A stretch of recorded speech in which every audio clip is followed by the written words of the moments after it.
Man, look, I left Snyder, and at that time I made that video 3 years ago. I was working for MCH Transportation. I don't recommend them either. Out of Richland, Mississippi. They used to be out of Jackson, Mississippi. But they built a new facility. They couldn't really pay the contractors, so they had to take out a loan to pay the contractors. It's a whole thing, and you know, they let me go because I wound up getting sick really bad, and the rest is history. I went to Premier Transportation. It was okay. You know, they're all right, but they're regional, home every weekend. I got tired of that. I went to Gulf Relay. I don't recommend them at all, out of Clinton, Mississippi. Worked for them and did that for about a year.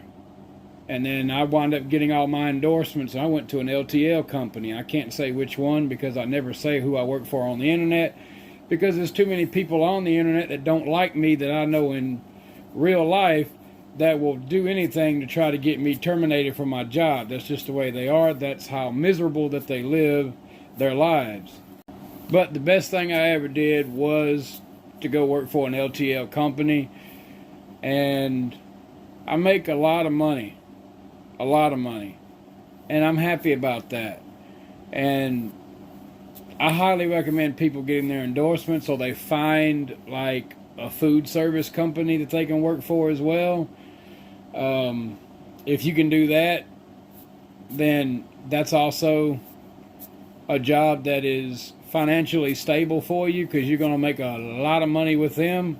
Only problem is they pay every 2 weeks. I wanted to get paid every week, so I stuck with LTL. And I make about the same as you would in the food service. The only difference is I get it every week.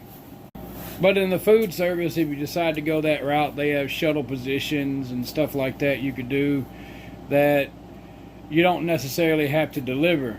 Now, I deliver, but I have a electric pallet jack, so it's not that big a deal. And I go to pretty much the same places 5 days a week. And I can take off whenever I want. I got PTO saved up, so I can do whatever I want. Any of your local LTL companies you can go work for and still be home every night and still make damn good money. I mean, I make more money than what I did over the road. So I would say I made a little bit of more money when I was working for Snyder, but I was team driving with my wife. But other than that, I like being home every day. But stay tuned for more gun videos, review videos of products, and I might put out some more videos on companies that I've worked for in the past.